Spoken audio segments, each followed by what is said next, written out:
There's a lot of men in Ukraine right now. They have a population like for 1.5 or 2 years of fierce battle. They can just enroll 16-year-old. They can change their laws and so on. So they have an opportunity to continue the war. And we see that even if America refuses to continue support of Ukraine, we see that Britain, European states, they continue to support it.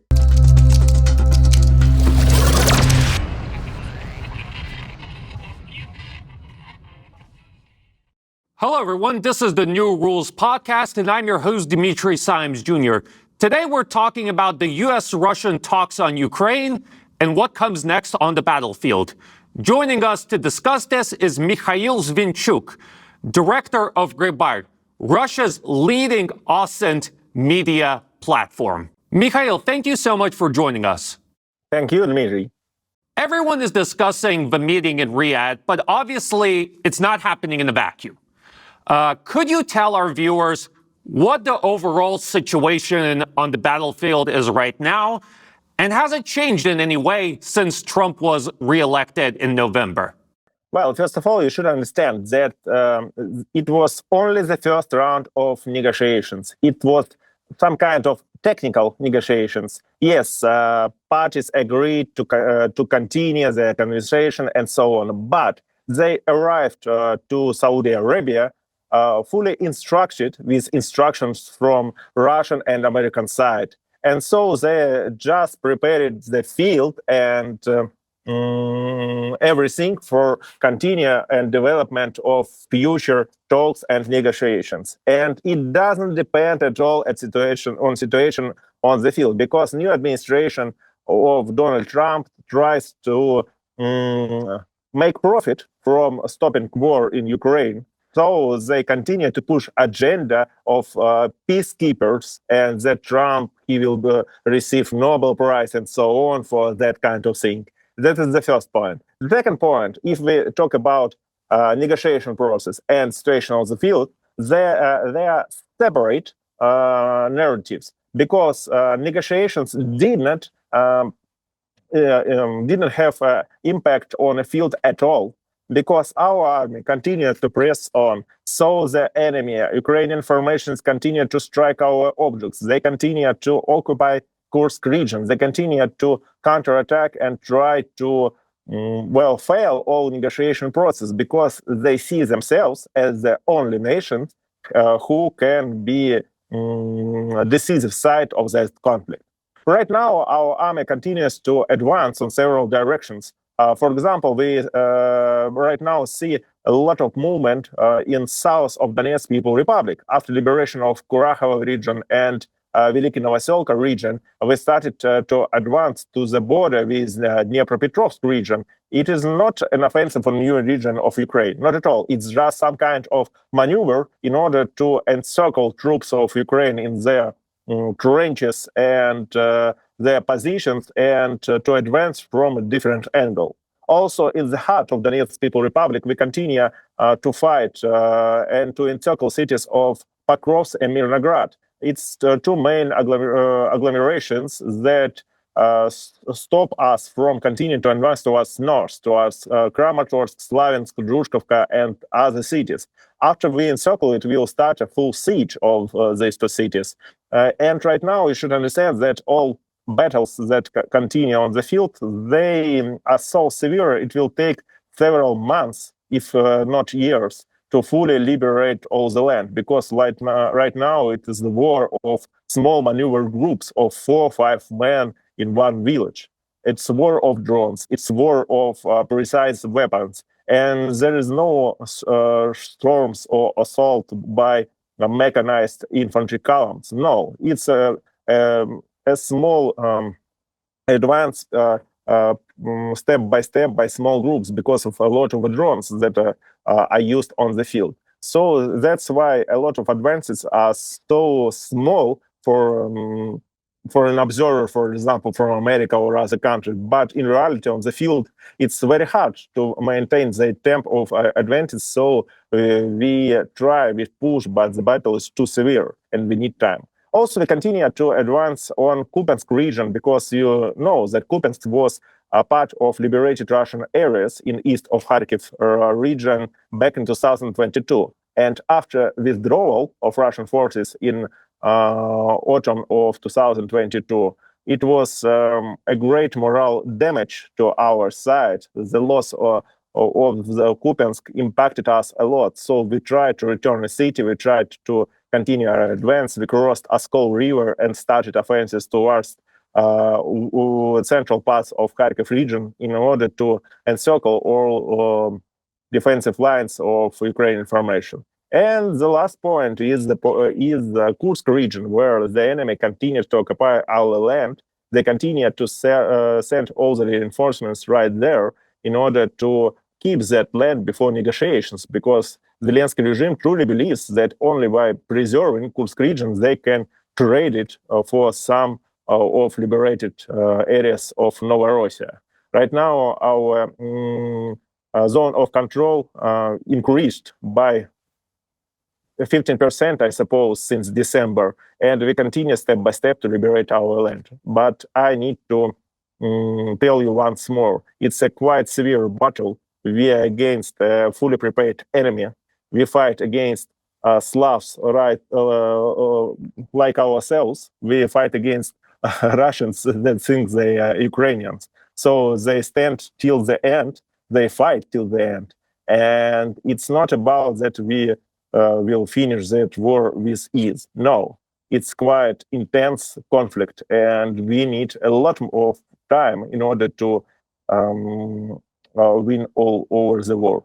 You make a very important point that I hope our viewers put attention to, that, of course, we're talking about an enemy that is very well entrenched, that has modern technology. And so doing these sort of large-scale maneuver attacks in the style of World War II is not very feasible. But nevertheless, as you pointed out, it does appear that Russian troops are advancing on every front practically, while Ukrainian troops are retreating on every front. Yes, it's correct. But you should understand that it's not this advance is not about advancing of like thousands of troops. No, we have small groups in every village and in every direction, and it is war of small groups. For example, on one of directions, there is only 500 men who take part in all assault operations. Why? Because the main the drones have a main impact on a battlefield. So a little group of men continue to advance, enter a village where 2 or 3 people from Ukrainian side is situated, and after that it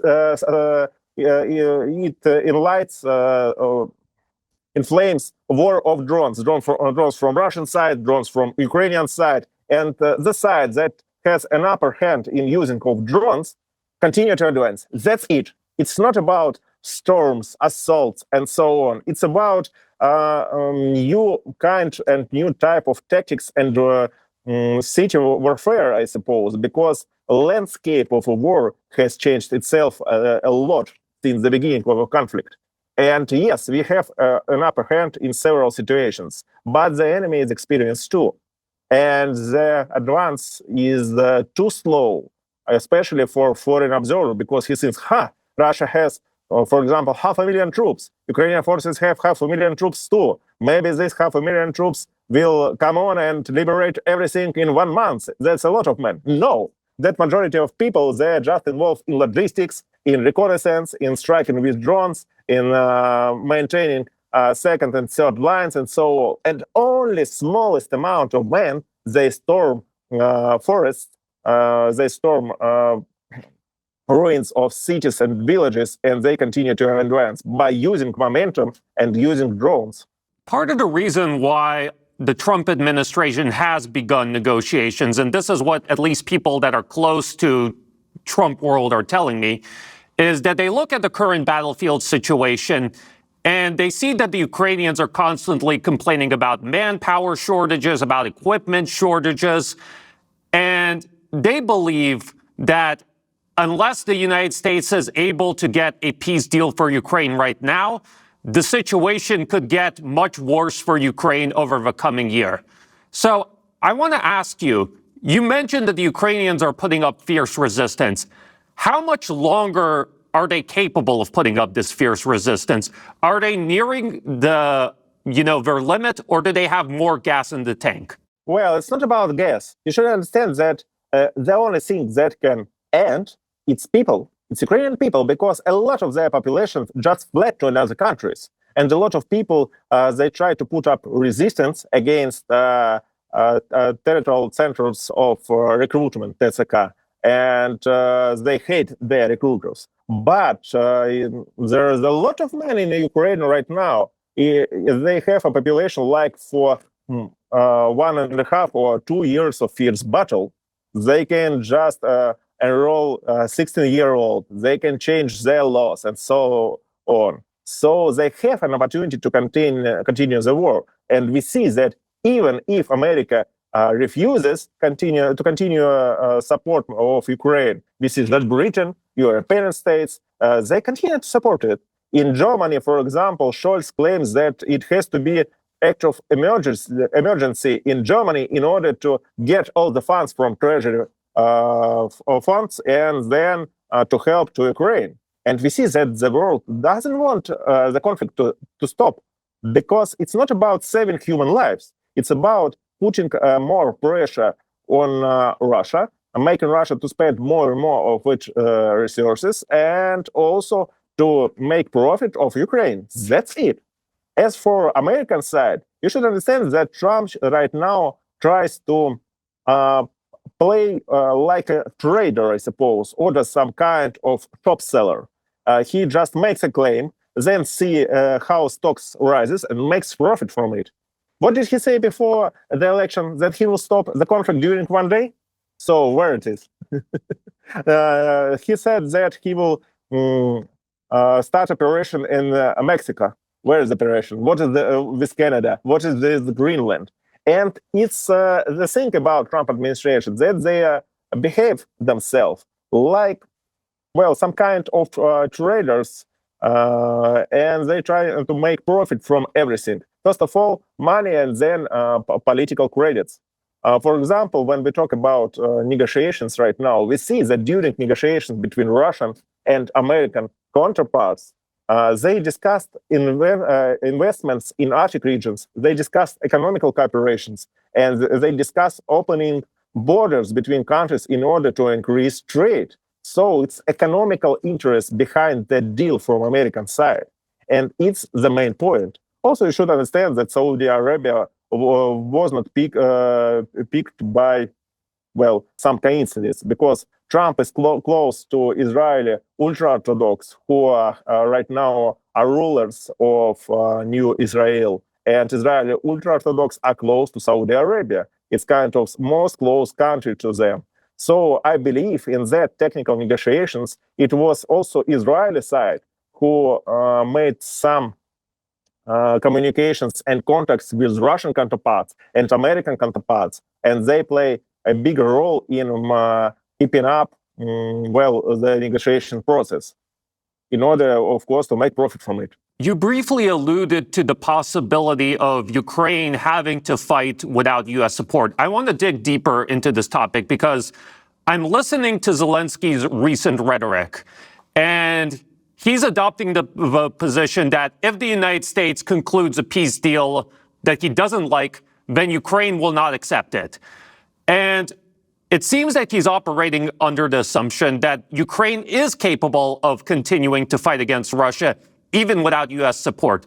To what extent does this assumption have a connection with reality? Can Ukraine keep fighting without U.S. money, without U.S. weapons, without U.S. satellite info, without Starlink? Well, first of all, Ukraine right now relies more on European support and, of course, Britain support, because Britain has the main role in that conflict. Brits are behind all the processes and war between Russia and Ukraine. And they continue to support it. Keir Starmer claimed that week that he is ready to bring British troops to Ukraine, that they are ready to send Typhoon aircraft to Ukraine to support Ukrainians. So it's not about stopping or not stopping help to Ukraine. Okay, America can stop it, But for another countries, they want to continue it. And you should understand that, for example, Scandinavian state, they right now maintain their operation in Baltic Sea and try to attack Russian shadow fleet and accuse them on severing some cables and so on in order to stop export of our oil. And also they train in their operations around Kaliningrad regions and our northwestern regions. For example, they train in the forests near Karelia and Arkhangelsk to make some sabotage operations. And when we watch, when we look at the full scenario of a conflict, we see that Ukraine is just one piece. Yes, it's an important piece, but when the war in Ukraine will stop, we will see how other points on the map will enlight and inflame, and we'll see that there is so much points of pressure on us that it will lead us to conclusion. It wasn't about Ukraine at all. It was about the war between West and Russia. And America, with its new administration, just steps aside and look from the distance on how we continue to battle between each other.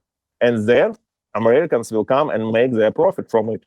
So am I correct in understanding that even if the United States stops sending Ukraine weapons, money, providing Starlink, then the Europeans can come in and keep the Ukrainian war machine running? Is that correct? Of course. I guess I would have to ask, because when you look at, for example, the amount of money that the United States has sent, it is so much more than what the Europeans have sent. Can the Europeans really be able to sustain a proxy war of this level without the United States? I will not agree. When we look at the sums that came to Ukraine since last autumn, we will see that only the small part was from American side. A lot of money was relocated from Sweden, from Britain, from Germany, and other countries.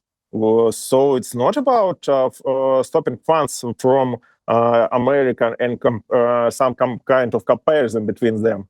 Some from America stopped, but in other countries, they haven't stopped at all. They continue to support in a big sums. They continue to send weapons. They continue to send munitions. They continue to push credits to Ukraine and make business in Western Ukraine. So yes, help from America has stopped, but from other countries, it's enough to maintain the conflict. And for how long do you think the Europeans could help maintain the conflict? Well, it depends. It depends, first of all, on their inner situation, because you know that, like in Germany, it's a huge crisis also in Belgium and France, and a lot of other countries, they are like in the doorstep of hell because of their deeds. But we see that their puppet rulers continue to make everything in order to keep situation that way and continue to help Ukraine. If you remember interview from former Prime Minister of Britain, Liz Truss, about months or two ago, she told to the TV that there was transcontinental organizations, NGOs, and so on, who pushed her to act against its own people and to make unpopular decisions. And we see that the full-scale program of discreditation of national governments continues, because a lot of European politics, like now, they seem like some kind of jesters and clowns who cannot make right decisions and make only bad decisions. And if that continues, if it continues that way, then I suppose we'll see in the near future how the situation inside Europe will become much and much worse. I suppose after half a year, we will not know the Europe we know right now. Maybe some people, some countries will exit European Union, and the European Union will crumble. And I suppose for half a year, at least, the support will continue. And after that, maybe Israel will come to help, maybe some other countries, for example, Turkey and so on, because a lot of players are interested in maintaining that conflict, because main parties are making profit from it. So I'm getting sort of the impression that, in a certain sense, the fate of this war won't necessarily be determined on the battlefield between Russia and Ukraine, but instead it'll be determined in a political showdown between Russia and Europe. Who will be able to, wage this proxy war longer? You're not correct. Not between Russia and Europe, between Russia and collective West. It's more accurate phrase, because you should understand that a lot of strange things happened during these 3 years. For example, if collective West wanted to destroy us, they would send all the weapons, F-16, Abrams, Leopard, HIMARS, ATACMS, and so on to Ukraine back in 2022 when our advance stopped. But they didn't do it. They just continued to maintain temperature of that boiling war zone at one level, constantly sending one reinforcement after another, but keeping it small in order to make us to just spend more and more resources and make profit from Ukrainian deals. So if we see that all this conflict is about politics, then this conflict can be ended only by politics and political decisions. Because I understand that right now, for example, we know that foreign services, they are bodyguards of Zelensky. One of the leaders of Europe can just give an order to eliminate Zelensky, and then during only one day bring, for example, Ermak and declare that it was a coup. Ermak understood that there is need for change of the war and stopping it, and to claim that it should be negotiations right now. And Russia will agree, of course, because we claim right now that Zelensky is the only man who stops us from negotiations and going into peace. So it can be solved politically, yes. Will they solve it politically in nearest months? I don't think so, because a lot of interests of local parties continues, and they need more time to, as I said, make a profit from situation. I think you've provided our viewers with a lot of arguments to be skeptical about this deal happening. But a lot of our viewers are also skeptical about whether this potential deal is a good idea, because they remember what happened with Minsk I and Minsk II, and how basically NATO and the Ukrainians used this as an opportunity to rebuild, rearm, and they're worried that if there's a new peace deal, the same thing will happen. Do you share this concern? And if so, what can Russia prepare? How can Russia prepare for that potential risk? The thing is that I'm fully aware of that concern, because I am, as a Russian, concerned myself. But you should understand the funny thing. Ukrainians think that if the peace treaty will be signed, then it will be Russia who will maintain its own resources, that it will use time to reinforce its army, and then will attack again after a new period with a new force, and will occupy all the Ukraine. You see how the world thinks. One part of the world thinks that Russia will need such kind of brief in order to build up a new kind of army and troops and continue to advance. Other half of the world thinks the same about Ukraine and Western support. Personally, me thinking that right now we need to continue till the end, because a lot of other countries, they want to see how Russia win over Ukraine in ultimate form. For example, Balkanian region, because Serbia understands that without Odessa and access to Dunay River, Russia will not have an opportunity to support Serbia in a time of need. And if Russia just ends the war not on a high note, but on a middle level, it will be a much more pressure on a Serbian side. So with Caucasian or Central Asian countries, everybody understands only the language of power. And if Russia shows middle result, we will have much bigger problems, especially in diplomacy field around us in our bordering countries. And we'll have a much bigger problems there than right now. Mikhail, thank you so much for your candid answers. I think as our discussion made clear to our viewers, there's a lot of things we can't predict right now. There's a lot of things we don't know right now. But one thing that we can almost be certain about is that tensions between Russia and the West are not going away anytime soon, because this is bigger than Ukraine. This is about a battle for the future. Yes, exactly.